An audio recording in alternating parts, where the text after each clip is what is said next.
Campaign 2020 is sponsored by Wisconsin Hospital Association, Quick Trip, Wisconsin Counties Association, Wisconsin Realtors Association, and Wisconsin Operating Engineers Local 139.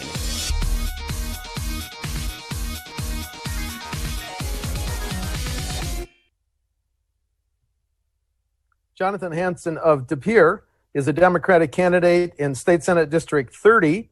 The primary is August 11th. Jonathon, thank you for talking to WisconsinEye.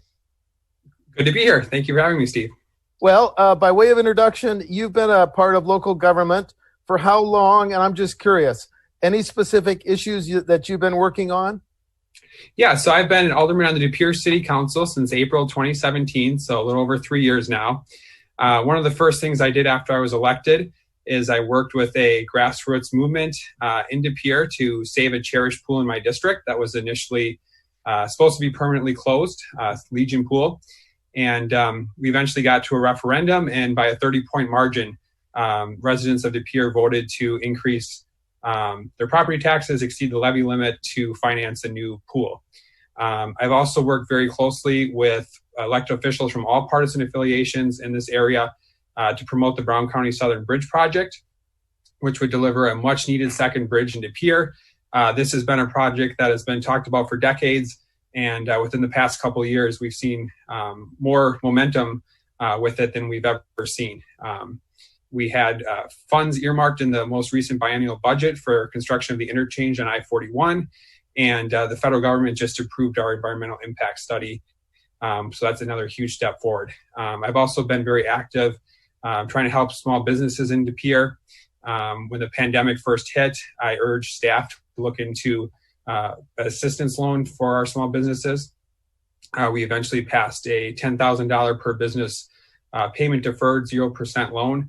So that's really provided a lifeline for a lot of our small businesses here.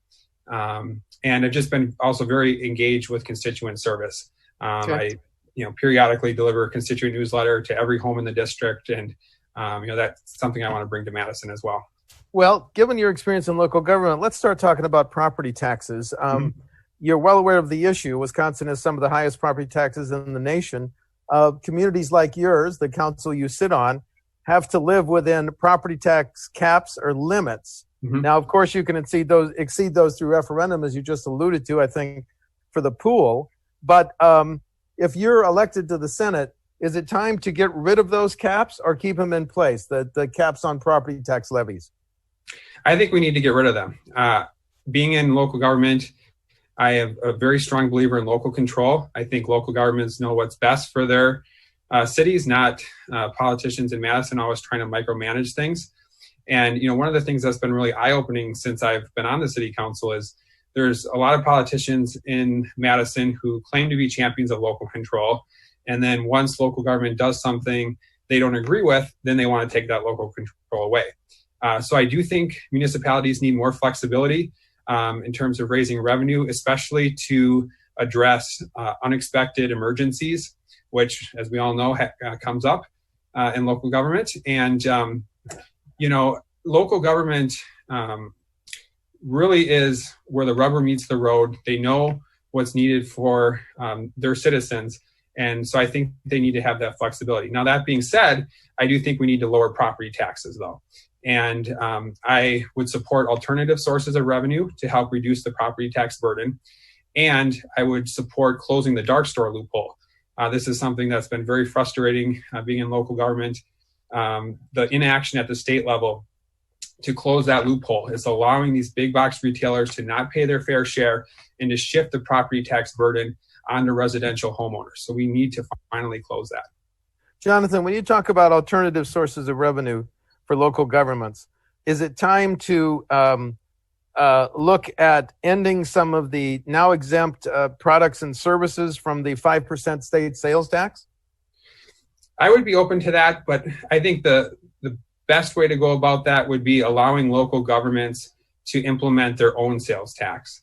Right now, only the county and the state can implement sales taxes. I think local governments should have the ability if they so choose, to impose their own sales tax. Here in Brown County, the county government passed a 0.5% sales tax a couple years ago, and I supported that, even though I'm not on the county board. But and a portion of that went to property tax reduction, and it also made sure that people from out of the area, especially people who come to Green Bay during football season for the Packer games, it made sure they paid their fair share.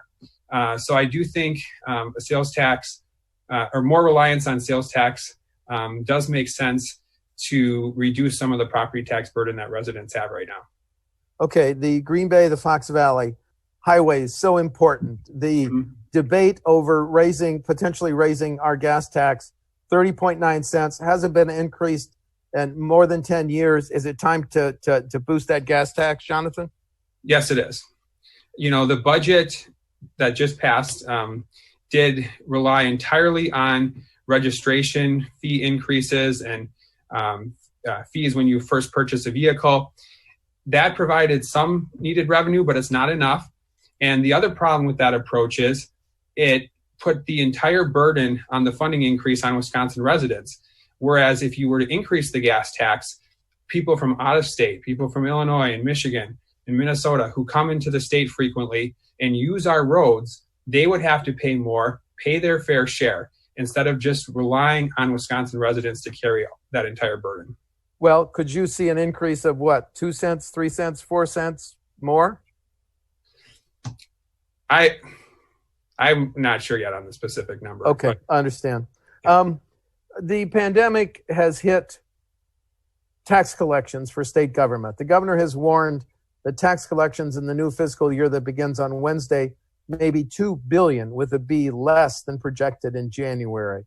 If that $2 billion shortfall occurred, would you advocate to cut some state programs or raise revenues, which means raise taxes or fees? Mm-hmm. Yeah, obviously we'd have to make very difficult decisions. As an alderman, that's something I have a lot of experience with. Every year, local governments have to balance their budget. There's always a lot more worthwhile projects than there's money available to fund. We had the surplus, and last year Republicans wanted to give that entire surplus in the form of tax cuts. Governor Evers vetoed it. I'm glad he did, especially given the situation we're in now. So some of that can help with the shortfall. I think we need to finally accept the Medicaid expansion. We've thrown away $1.2 billion federal tax dollars since 2014 when that first became available. If we accept that Medicaid expansion, that will help fill that budget hole as well. And then I think we have to take a hard look at some of the tax credits and subsidies that were passed during the Walker administration, such as the manufacturing credit. They, to be frank, have not been particularly effective creating jobs. They're turned into much more expensive credits than were initially anticipated. And they primarily go to big businesses and millionaires. And there's no benchmarks of job creation for these businesses to receive the credits. Businesses who lay off workers or ship jobs out of the state are still receiving the credit. So I think we need to take a hard look at how we can maybe pare back some of these business tax credits that we passed over the 8 years of the Walker administration to help raise additional revenue. The Constitution says the party in power in the Capitol will draw the next boundaries for congressional, Senate, and Assembly districts. The governor has recommended a People's Commission to draw those boundaries and recommend them to lawmakers. Who's right? Governor Evers is right. And my uncle, Senator Hansen, introduced a bill that would also have the Nonpartisan Legislative Reference Bureau draw the maps. If I'm elected, that would be one of the first bills that I would reintroduce. Back in 2011, former Senator Frank Lassay told my uncle that they drew the 30th Senate District specifically to beat him. It failed in 2012, failed in 2016. I'm working to make sure it fails again this year. But it's probably the most important issue we face, because in order to get progress on all the other issues, we need to be able to have competitive legislative districts again. Right now, lawmakers are only concerned about appealing to their narrow political basis because they're in safe seats. They're only worried about losing in a primary to somebody from within their own party. If we get competitive districts again, lawmakers will once again have to be held accountable to the majority of their constituents, and will have to appeal to a broad cross-section of the general public. So we have to get nonpartisan redistricting next year. It's probably the most important issue I think we face as a state, because it's going to set the stage for the next decade. Your uncle, Senator Dave Hansen, also is lead sponsor on a bill on student debt. Would you reintroduce that bill, and do you want to explain its main provisions? Yes, higher ed, lower debt is the name of the bill, and I would certainly reintroduce that. It would allow students or former students who have student loans to refinance them at lower interest rates, and the state would help provide the funding for that refinance. And a lot of my student loans are 6.5%, 7%. That makes it very difficult for young people coming out of college when so much of their payment each month is just going to interest.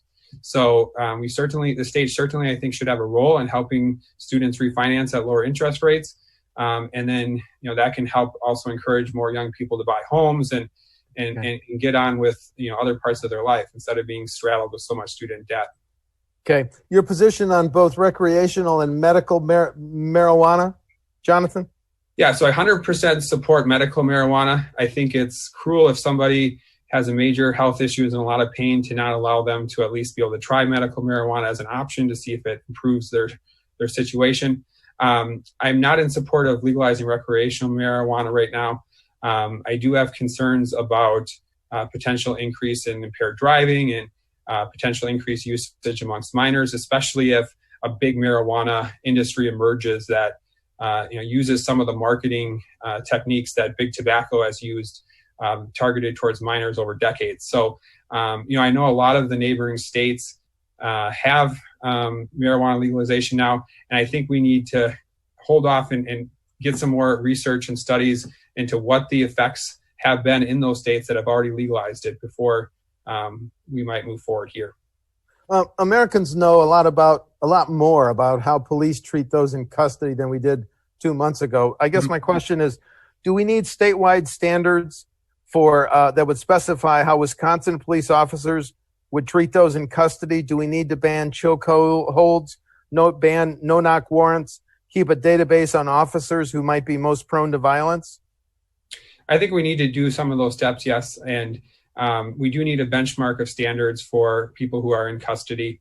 The other big important piece of this is I think we need to invest more in mental health and substance abuse specialists who would be able to partner with police departments and help people who are in custody who are having mental health or substance abuse crisis. Obviously, we want them to get help from experts and get them the help they need right away. And then the other thing I would mention too about people in custody is for too long, people have had to wait in jail just to have their date in court.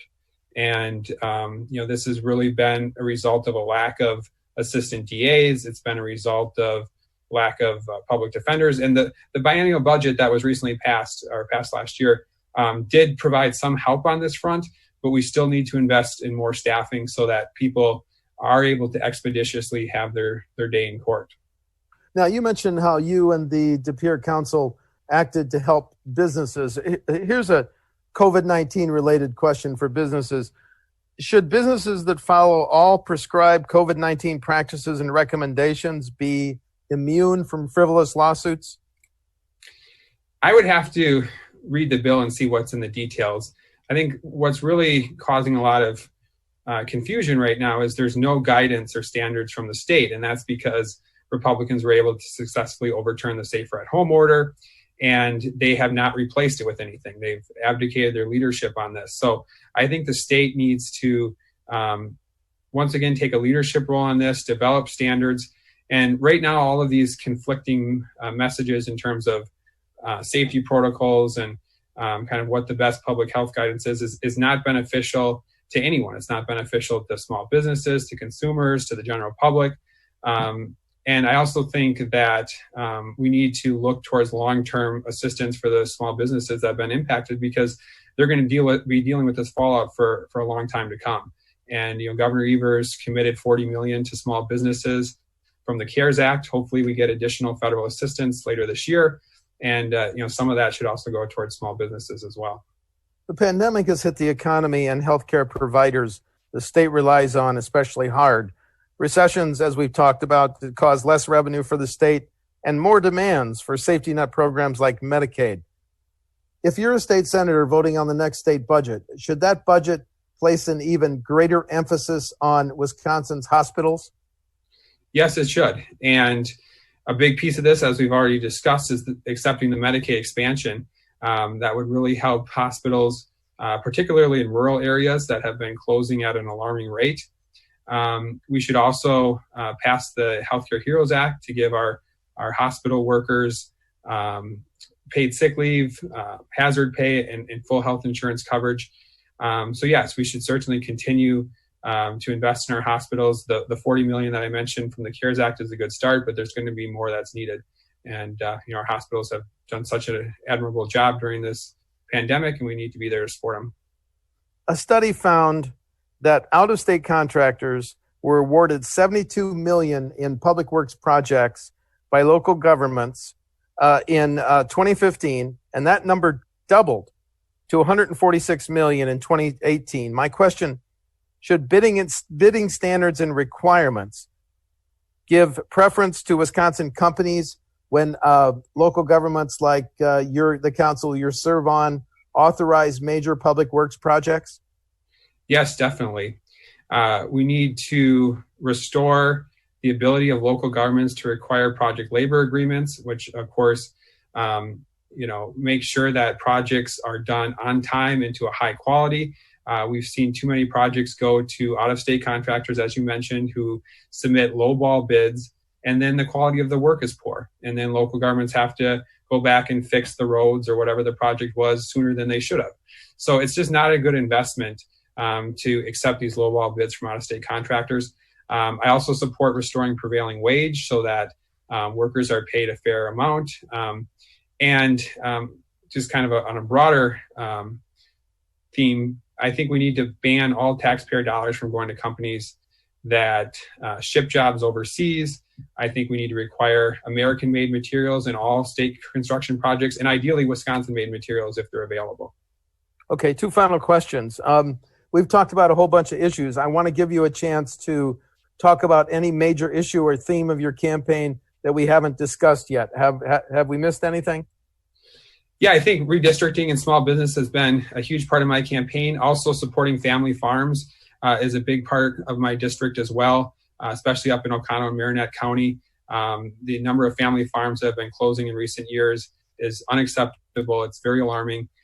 We need to stabilize milk prices. We need to prevent a small number of mega farms from continuing to just flood the market with milk supply and driving prices down to levels that make it nearly impossible for small farmers to stay in business. Another big issue, especially in the northern part of my district, is PFAS. In Peshtigo and Marinette, there was a significant amount of PFAS contamination in wells because of firefighting foam facility run by Johnson Controls and their subsidiary Tyco. So we need to clean up that contamination, and we need to hold Johnson Controls accountable, make sure that they pay for the cleanup. Just a couple weeks ago, they said they were not willing to test 500 wells outside of their facility that the DNR said they needed to test. That's not acceptable. They need to be held accountable. So that's what I will. And I will also reintroduce my Uncle's Clear Act, which would establish state standards for acceptable levels of PFAS in groundwater, drinking water, and surface water. Finally, do you want to highlight any differences between you and your opponent in the August 11 primary? Yeah, so I'm proud to be the only candidate in this race from either party that has experience serving in local government.